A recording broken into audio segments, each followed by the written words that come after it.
In this one, I'm going to be covering the most important tenets of maintaining OPSEC and privacy online. I see a lot of members inside of this space, self-proclaimed privacy activists, still making a lot of these same mistakes. So I've compiled a short list of rules that you can keep in mind to help maintain your OPSEC or your privacy online. You can never fully trust a singular person or a singular service to help maintain your privacy or your OPSEC online. A good example of this would be a service such as a private VPN, such as NordVPN, which advertises itself to be fully secure, fully private, and no logs. But you really have to question stuff like this. Are people only recommending this because some company sponsored it, or does it hold any actual real value? You really have to question a company's motives or their intents, or you are left in their hands to be manipulated and exploited. This comes in the form of influencers as well. Network Chuck, for example, has over 4 million subscribers, yet he has no clue what he's talking about. Honestly, you don't even need scary dark web scripts like I have. Editor here. Anyone who really knows what the dark web is like already knows that this dude knows about as much as a 12-year-old claiming to work for NASA. Then again, the Guy Fawkes mask in multiple of his videos should really tell you about as much as you need to know. Okay, like watch as I scroll through this thing. I mean, a lot of code, a lot of cool things going on.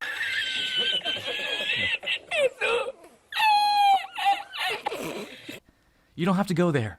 In fact, you shouldn't. Do not go on the dark web. For any of you guys that can read code, pause this, go back. This is literally the most hilarious quote-unquote dark web code I have ever seen in my life. But do you know what the scariest part about a DOS attack is? It's crazy easy to do an attack like this. Like anyone can do it, and you can cause some serious damage. And honestly, you don't even need scary dark web scripts like I have.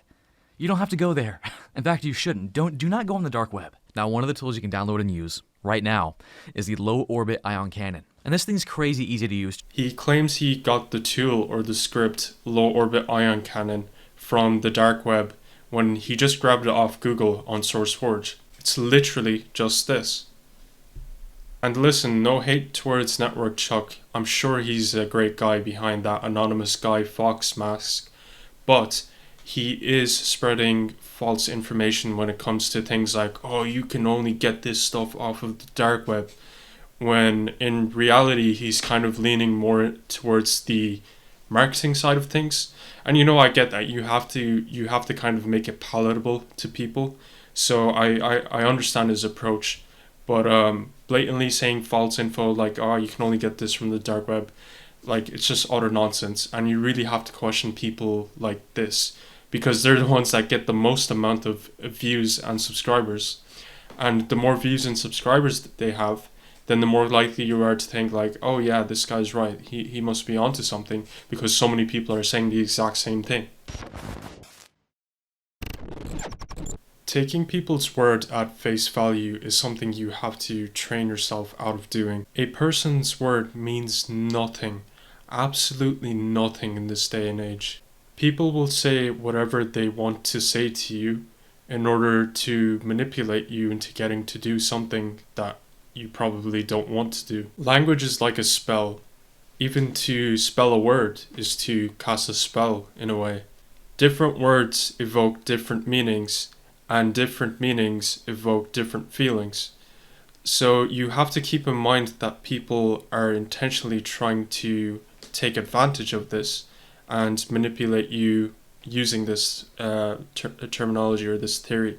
You have to become immune to it by looking at the true meaning behind each of these words. Always look at a person's or a company's actions rather than what they say to you at all times. You can use Tor, LibreWolf, Mullvad VPN, but if you're still using Windows, it would have been all for nothing.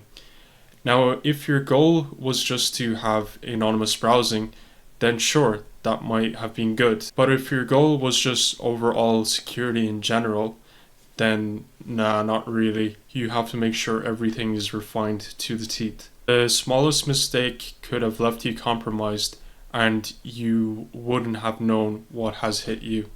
It is important to rigorously test and check your system so that all flaws have been covered. Feeling overwhelmed? Well, you should be. There are so many different attack surfaces and venues in which you can be exploited and taken advantage of. Every single connection can be a point of compromise.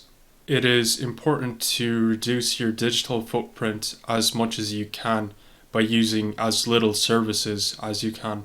Harden up your security by blocking off or by shutting off any unused applications, especially those connected to the internet and have open ports on them. Those ones you especially want to have closed, since it's easier to exploit them. Paranoia is a human survival mechanism, and it's an emotion or a feeling that works very well here. Although, don't stress yourself out over nothing. If there's just something small that happens, don't freak out over it. But it's good to just keep that in mind when you're rigorously testing and seeing if things work as expected or properly. Constantly assess whether your current use case lives up to your standards, and check if there's any vulnerabilities that come with this that could leave your data and your Opsec procedures to being completely compromised. If you've got any hidden notes, messages, or files that you don't want anybody to see, then encryption is your friend here. This is especially true if you're doing any personal writing using any unprotected software. You always want to make sure that when data isn't being viewed, it is stored in an encrypted state. Make use of encryption tools such as full disk encryption for your hard drive, tools like VeriCrypt for just encryption on the fly, and password managers like KeePassXC, which stores encrypted passwords and TOTPs in an encrypted format on your hard drive. It is a good idea to segment your browsing habits through multiple different personas or aliases. It could be as follows. So you have one for your work life, one for maybe your hobbies or your interests, and maybe the third just for politics. Use different emails, different names, different usernames, different writing styles. All of these things, these little things, can be used to track and trace you across multiple different personas. A good example of this is Ross Ulbricht, who was the founder of Silk Road, and he got busted by the FBI for using his real Gmail account, his personal one, and asking a question on Stack Overflow related to Tor and dark web and all of that stuff. He had the URL of the Onion site in his query, as well as having his personal Gmail associated with this account. You can see here there were a couple of messages that were calling him out. So as you can see from this example, it is very important to think not twice, but 3 times as to what you post online, as this can easily be led to be traced back to you.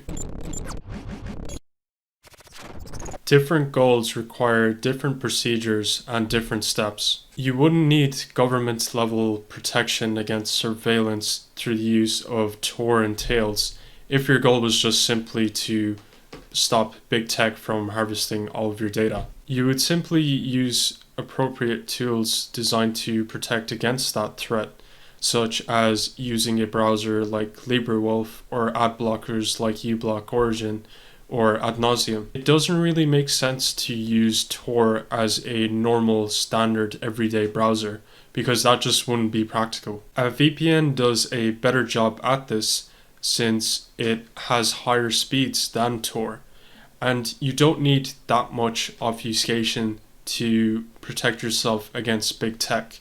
Tor would matter in government level surveillance cases, but for everyday use, it really isn't that necessary.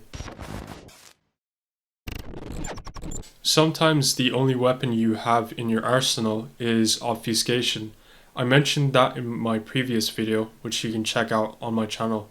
A lot of the times you don't have control over which environment you're in, but you can control the shape and the flow of the information that you give out. Much like the chameleon does by changing its color to fool any predators that lurk in its environment to avoid being seen. You can do the same with similar procedures. You can replicate this behavior by using different browser extensions such as ad clickers or ad blockers, different user agent switchers, all of that good stuff. I cover this in various different videos which you can find on my channel, such as top 10 Opsec tools. Remember, everything that you are doing when you are using online platforms and technologies is a choice. And with that choice, you are living with the consequences of it along with the rest of the world. Be smart in how transparent you let yourself be. There is always a trade-off between the ease of use or the comfort of something and the expected end benefit that you gain from that. The road to privacy and to maintaining our digital autonomy online is paved with these minor inconveniences that we have to straddle over for and fight for, essentially. So we make those uncomfortable choices and decisions today for a better future tomorrow. Remember to live life by your own accord and not what others force upon you.